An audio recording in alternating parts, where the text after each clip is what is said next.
Capítulo 4. Nomes e títulos do Espírito Santo. Parte 1. Em nome do Pai, do Filho e do Espírito Santo. O que é um nome? Poucos dias após eu nascer, de acordo com os costumes, meus pais me levaram à Igreja Ortodoxa Grega para ser batizado. Devido à posição proeminente de meu pai, tanto na vida política de Israel quanto na comunidade ortodoxa, o patriarca de Jerusalém em pessoa se fez presente para me batizar. Claro, nada me lembro da cerimônia, e apesar das lembranças se resumirem a fotografias desbotadas, meus pais me contaram muitas vezes sobre aquele dia. Também tive a oportunidade de ver o local em que fui batizado e de frequentar outros batismos de membros da família, enquanto eu crescia. Costumava-se dizer que a igreja era muito bonita, segundo a moda clássica dos templos ortodoxos, madeira entalhada e com ornamentos, pedras majestosas, iluminação indireta, ícones por todo lugar, com seus olhares impressionantes, quase de outro mundo. A sugestão de certa umidade e o aroma pungente de incenso permeavam o ar. Meus pais, como exigia a ocasião do batismo do filho primogênito, usavam as melhores roupas. Eles me contavam como o patriarca apareceu com seus ajudantes. Podia-se ouvir o ruído das roupas antes mesmo de poder vê-los. O patriarca em si proporcionava uma visão magnífica, resplandecente em suas vestes longas e fluídas, incrustada de pedras semi-preciosas. Sua cabeça trazia uma mitra que emprestava certa graciosidade e majestade. Seu rosto era adornado por uma majestosa barba branca e os olhos podiam olhar através das pessoas. Meus pais contavam que, conforme o patriarca presidia a tradicional cerimônia, chegava um momento em que ele de fato me batizaria, dando a mim um nome cristão. Claro, meus pais não tinham a menor ideia de qual nome ele escolheria, e havia uma ansiedade que mal se podia esconder naquela cerimônia, em que o patriarca iria declarar meu nome. Olhando para mim com grande cuidado e com uma ponta de reflexão, fui batizado Benedictus, o mesmo nome do sacerdote. A palavra Benedictus tem origem em duas palavras latinas, bene, que significa bom, e dictus, que significa falar. Este foi, portanto, o dom que recebi ao nascer, minha incumbência. No Oriente Médio, o ato de dar nome a uma criança sempre teve grande importância. Na verdade, era algo tão importante que muitos judeus acreditavam que antes de conhecer uma pessoa de verdade, era preciso primeiro conhecer o significado de seu nome. Os nomes descreviam o que eram as pessoas, ou o que se esperava que elas fossem. Muitas vezes, os pais esperavam que o significado por trás do nome da criança acabasse se revelando uma profecia autorrealizadora. O nome Gideão, por exemplo, significa grande guerreiro, e foi o que ele se tornou. O nome João significa Jafé é gracioso, e claro, o ministério de João consistiu em preparar o caminho para o Senhor Jesus, expressão definitiva da graciosidade de Javé. As Escrituras também fornecem exemplos de nomes que foram mudados por Deus para que se adequasse às circunstâncias. Abrão, o pai, é exaltado. Tornou-se Abraão, pai das multidões. Disse Deus a Abraão: farei de você um grande povo e o abençoarei. Tornarei famoso o seu nome e você será uma bênção. Gênesis 12, 2. O apóstolo Paulo, pequeno, era originalmente conhecido como Saulo, eleito de Deus. Saulo é chamado Paulo no livro dos Atos dos Apóstolos devido ao fato de ele estar dando início à fase gentia de seu ministério. Em alguns casos, as pessoas usavam os nomes para refletir as circunstâncias de sua vida. No livro de Ruth, por exemplo, Noemi diz: não me chamem Noemi, agradável. Chamem-me Mara, amarga, pois o Todo-Poderoso tornou minha vida muito amarga. Ruth 1:20. O Senhor Jesus mudou o nome de Simão para Pedro, que significa rocha. Disse: Feliz é você, Simão, filho de Jonas, porque isto não lhe foi revelado por carne ou sangue, mas por meu Pai que está nos céus. E eu lhes digo que você é Pedro, e sobre esta pedra edificarei a minha igreja, e as portas do Hades não poderão vencê-la. Mateus 16, 17 e 18. Benedictus? No meu caso, o nome Benedictus era cruelmente irônico, até o Espírito Santo aparecer em minha vida. Ora, em vez de ser um bom orador, Benedictus, eu era um gago patético. Tal limitação criava uma barreira entre mim e as outras pessoas, tanto por conta da vergonha própria, quanto pela gozação e provocação alheia. Mas então o Espírito Santo me salvou, me transformou. A transformação teve início em sonhos e visões, nos quais eu me via pregando. De certa forma, tudo parecia fantasia completa. Por outro lado, eu não conseguia evitar esses pensamentos. Quando fui convidado a pregar pela primeira vez, sabia que deveria aceitar e sabia que Deus iria realizar algo maravilhoso, apesar de toda a minha fraqueza. Se você leu meu livro Bom Dia Espírito Santo, ou se já me ouviu pregar, provavelmente já conhece o milagre que o Espírito Santo realizou. A partir do momento em que abri a boca para pregar, o Espírito Santo curou minha gagueira total e permanentemente. Nome sobre todos os nomes. Nos próximos 2 capítulos, vamos examinar nomes e títulos do Espírito Santo e falarei sobre o que podemos aprender sobre ele e a partir de tais nomes. Neste capítulo, vamos estudar nomes que o relacionam com os outros membros da Trindade. No próximo, examinaremos os nomes e títulos do Espírito Santo que dão um vislumbre sobre seu caráter e sua obra. Uma grande variedade de nomes é atribuída ao Pai, ao Filho e ao Espírito Santo. Essa gama de nomes não tem a intenção de confundir, pelo contrário, compreendida corretamente, a diversidade contribui imensamente para o entendimento da natureza e do caráter de nosso Deus, trino e uno. A Deus, o grande Eu Sou, Êxodo 3,14, são dados vários nomes, desde Altíssimo, Salmos 91:9, a Senhor dos Exércitos, Isaías 54:5. O nome do Senhor Jesus corresponde à forma grega do nome hebraico, Joshua, que significa Javé salva, o que foi precisamente o que fez Javé, através do sangue de Jesus Cristo. Ao longo das páginas das Escrituras, vemos muitos outros títulos e nomes atribuídos ao Senhor Jesus, de Príncipe da Paz, Isaías 9:6, a Bom Pastor, João 10:11. Os nomes do Espírito Santo que aparecem nas Escrituras não são meros sinônimos para a terceira pessoa da Trindade, sem qualquer significado. Compreendidos corretamente, tais nomes fornecem muitas explicações sobre a vontade, sobre os caminhos e sobre a obra do Espírito Santo. O Espírito Santo. O Espírito Santo é tanto o nome predominante que usamos para a terceira pessoa da Trindade, quanto um poderoso resumo do que ele é. Ele é Espírito, em oposição à carne, a falta de um corpo, e ele é santo, em oposição ao comum ou ao corrompido. Para mim, é difícil descrever os sentimentos que tenho quando estou na presença do Espírito Santo. Ele é capaz de transformar um simples quarto de hotel em uma catedral sagrada. Ele pode tomar uma arena ou um estádio desenhado para abrigar eventos esportivos e transformá-los no Santo dos Santos.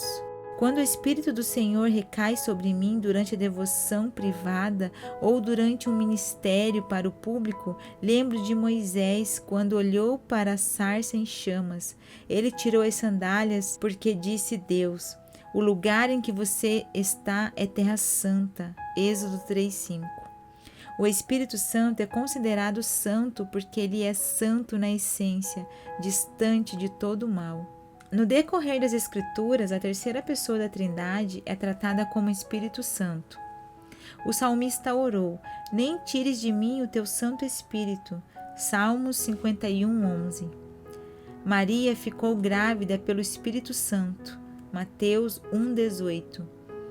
O Senhor Jesus declarou: se vocês, apesar de serem maus, sabem dar boas coisas a seus filhos, quanto mais o Pai que está no céu dará o Espírito Santo a quem o pedir.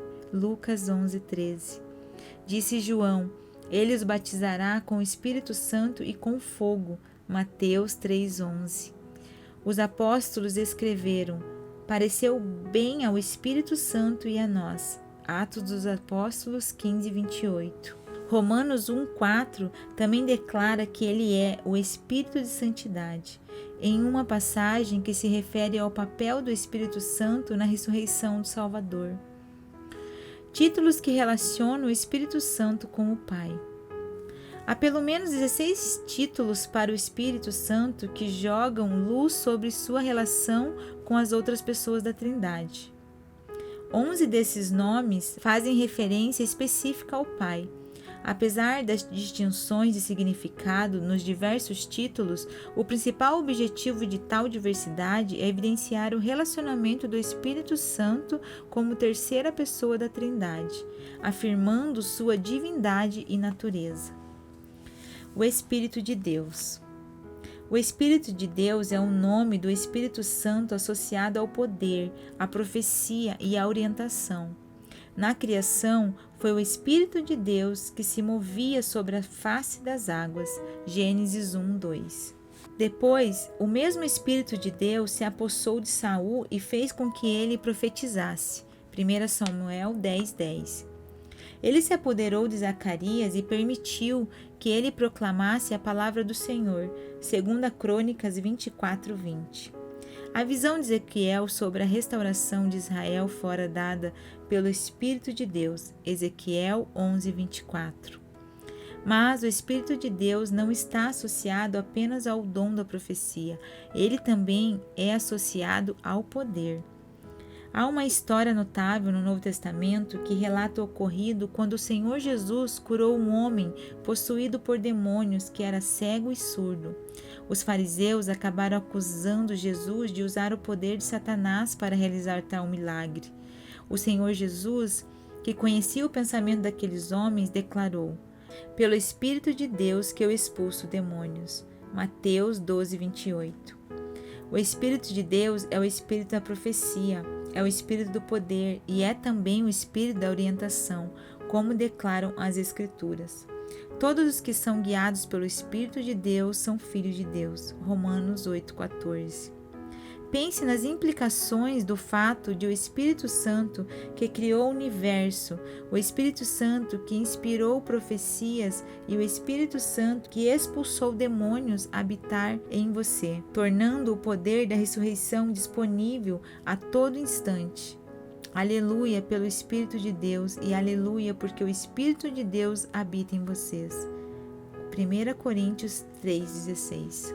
O Espírito do Senhor. Precisamos reconhecer que o Espírito Santo é mais do que um mero representante do Ser Supremo. Ele é o Espírito de Javé que adoramos, o Espírito do Eu Sou.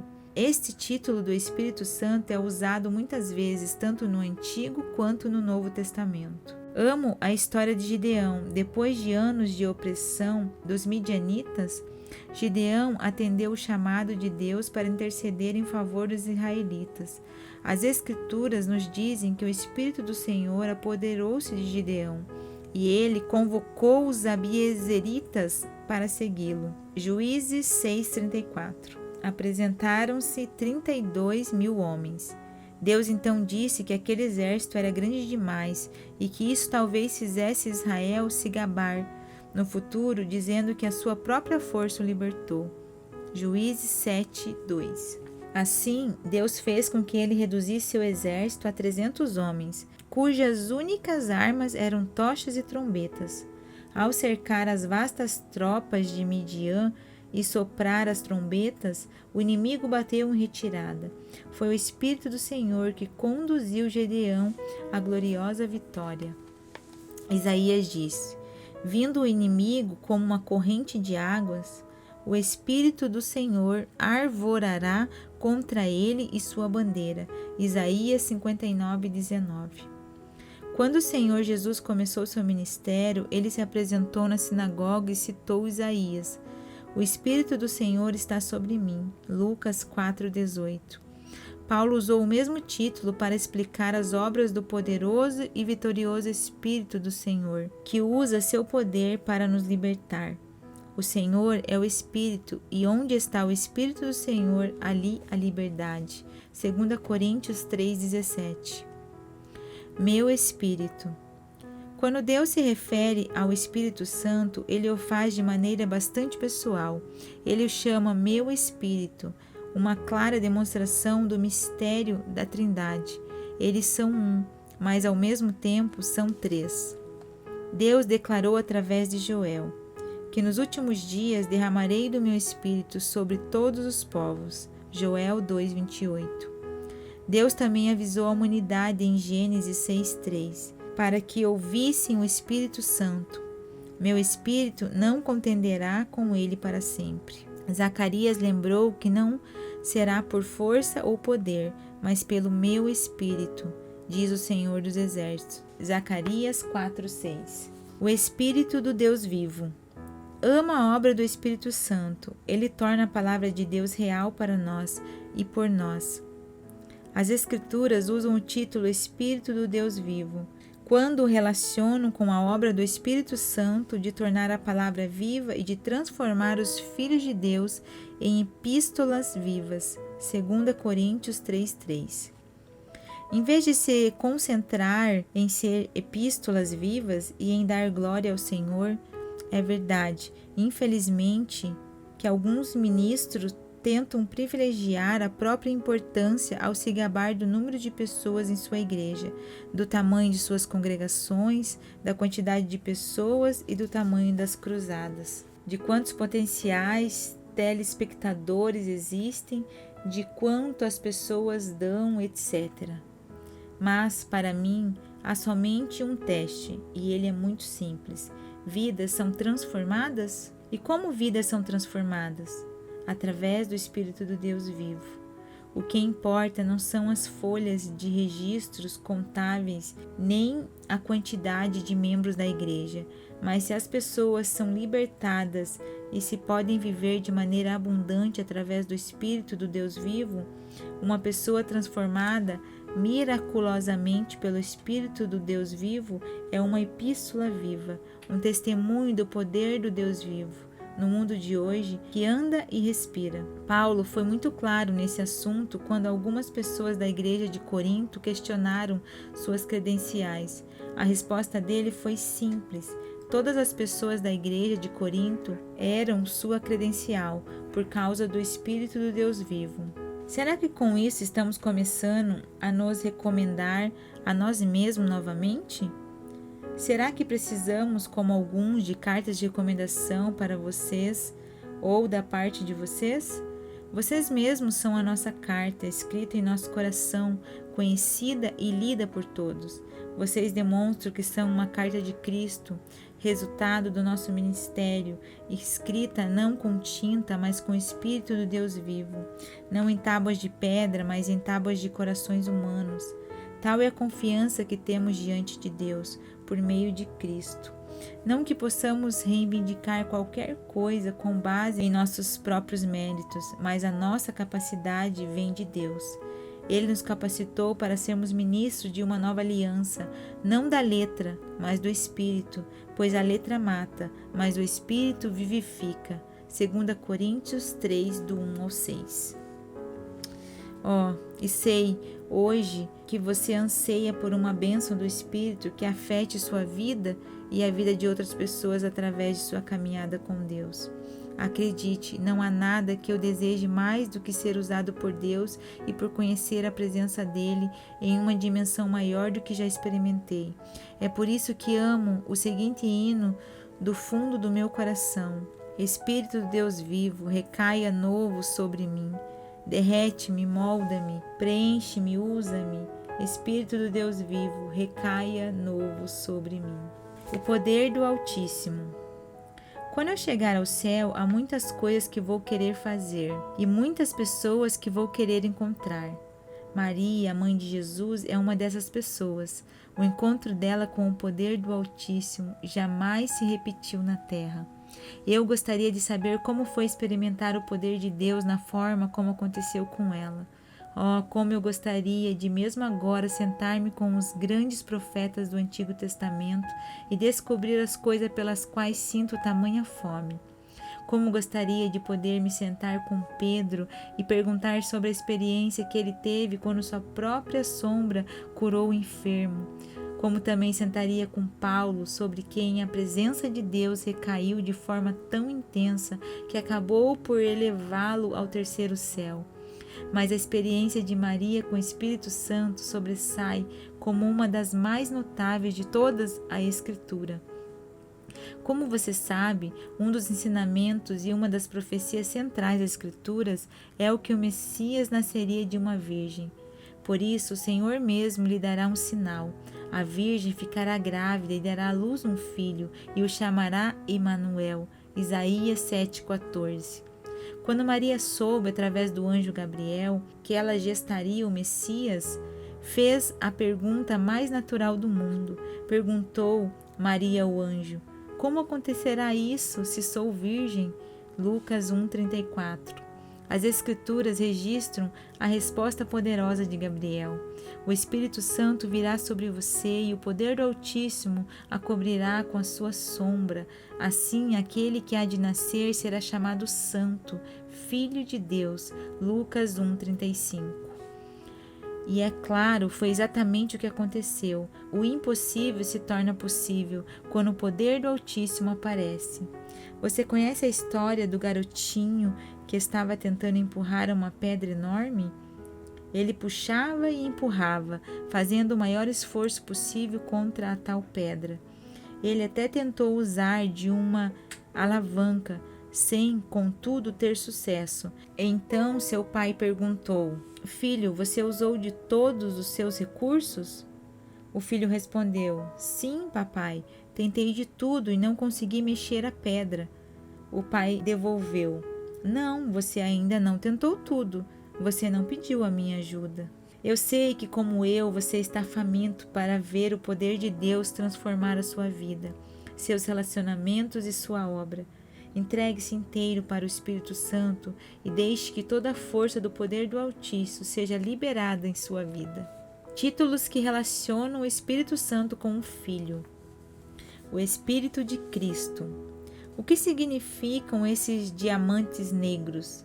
Perguntei para um amigo quando estávamos para subir em um teleférico, montanha acima em Aspen, no Colorado, durante minha primeira e última tentativa de esquiar. Eu não gosto de frio e não gosto de neve, mas de algum jeito eu fui convencido a esquiar. Quando vemos as pessoas esquiando, tudo parece tão fácil, sem esforço algum. Mas acho que deve haver uma conspiração para atrair pessoas insuspeitas, como eu, para as ladeiras a fim de quebrar todos os ossos do corpo.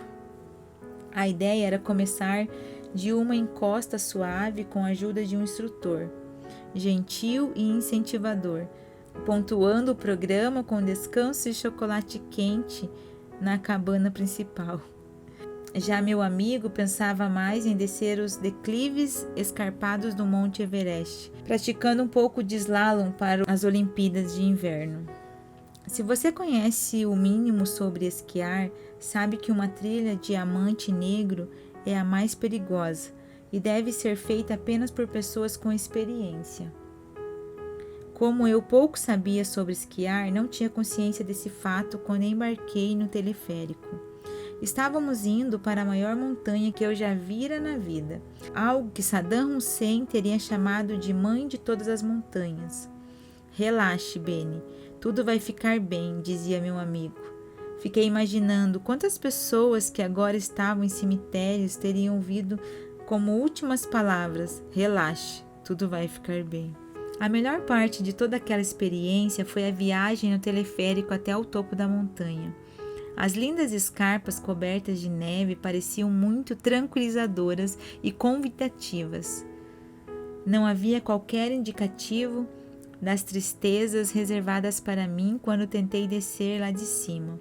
Algo semelhante à última refeição de um condenado à morte, que não reserva qualquer presságio para a execução que se segue.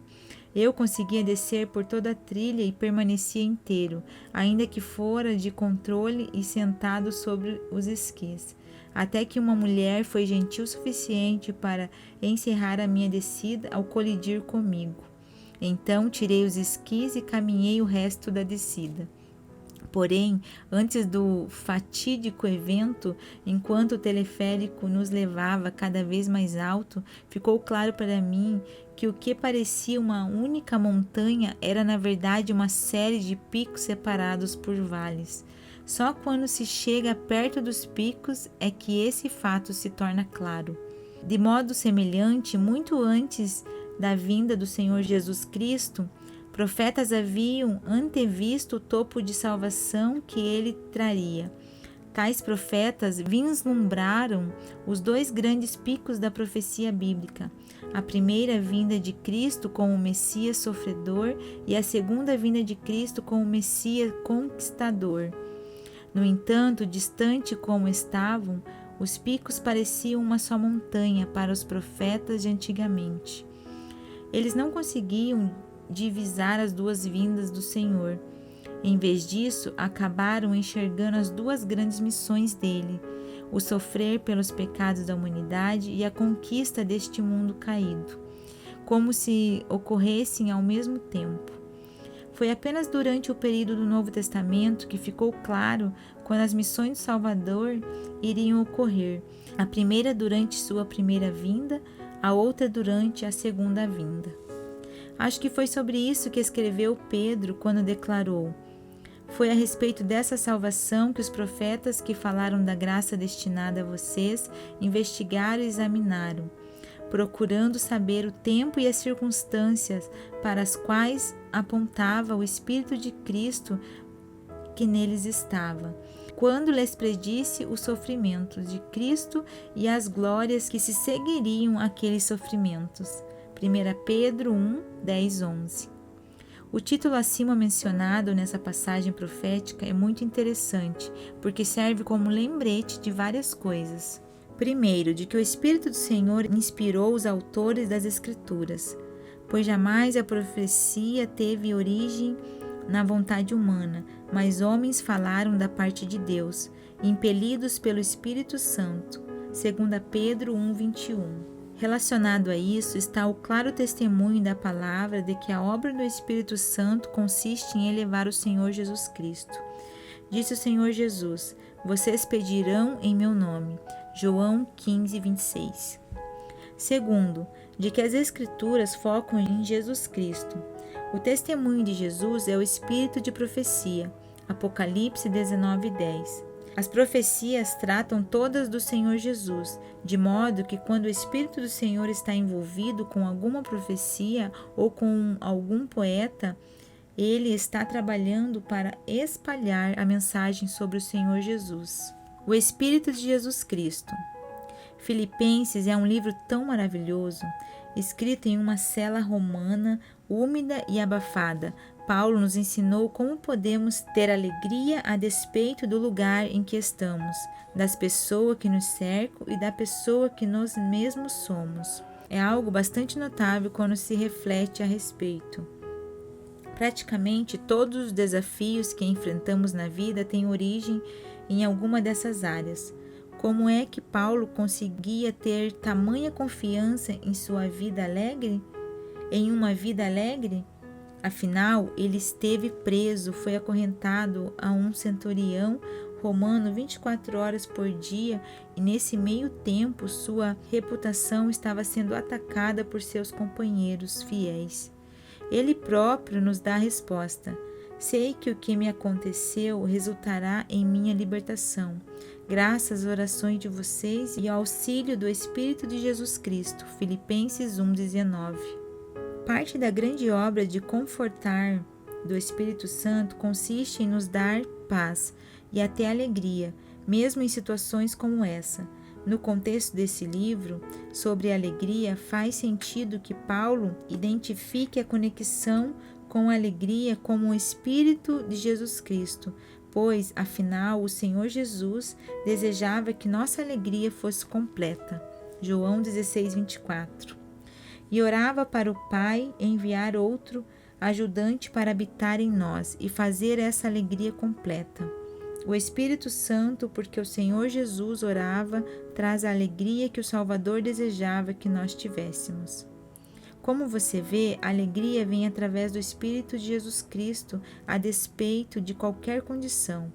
A alegria que você deseja, a alegria que você está procurando com tanta diligência, a alegria pela qual suplica seu espírito, só pode vir verdadeiramente de uma pessoa, o Espírito de Jesus Cristo. O Espírito de seu Filho. E porque vocês são filhos, Deus enviou o Espírito de seu Filho aos seus corações, o qual clama, Abba, Pai.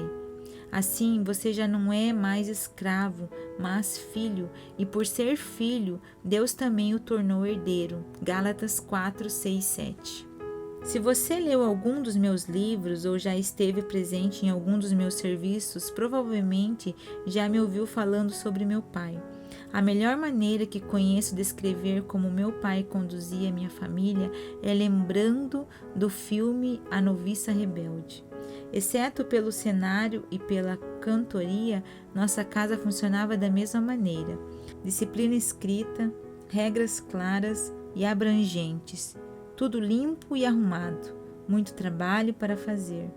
Punição rápida e certeira quando falhávamos em seguir as regras. Nossa casa era tocada com disciplina militar. Meus irmãos e irmãs e eu nos vestíamos até com uniformes. Ex-boxeador, meu pai era uma usina de força de 1,85 m de altura e 120 quilos. Mas esses dados não são suficientes nem mesmo para começar a descrevê-lo. Devido à personalidade mandona, ele era todo exagerado, mesmo, e não havia dúvida alguma sobre quem estava no controle das coisas. Ele nos amava à sua própria maneira durona, ainda que eu não tenha ouvido um eu te amo, nem mesmo no final de sua vida. Por durante quase os 30 primeiros anos da minha vida, meu pai humano parecia separado, distante e emocionalmente frio para mim. Não propositalmente, mas devido à sua formação. Ele não era de demonstrar. Enquanto criança, eu vivi com ele, comi o pão de sua mesa e tudo recebi de seu sustento, mas não consegui comungar com ele. Apenas depois de renascer que experimentei o relacionamento com ele que tanto desejei. Assim, você consegue imaginar a alegria que senti quando encontrei o Senhor e senti instantaneamente uma intimidade e um afeto tremendo com meu Pai Celestial? O que demorou 30 anos para experimentar com meu Pai terreno, demorou menos de 30 segundos para experimentar com meu Pai Celestial. Jamais vou perder meu apreço pelo relacionamento que o Espírito Santo me permite com o Pai, graças ao sacrifício do Senhor Jesus. Não sou mais escravo do pecado, nem estou alienado do Pai. Não estou na família do Pai como filho postiço, distante emocionalmente e sem ser verdadeiramente aceito. Fui adotado como filho herdeiro pleno e por isso posso dizer, Abba, Pai. Gálatas 4:6. Abba é o termo em aramaico que as crianças usam para se dirigir aos pais como papai ou paizinho. É uma palavra que demonstra educação, intimidade e até mesmo carinho. E como é que podemos ter esse relacionamento com o Pai? Deus enviou o Espírito de seu Filho aos seus corações, o qual clama, Abba, Pai. Gálatas 4:6.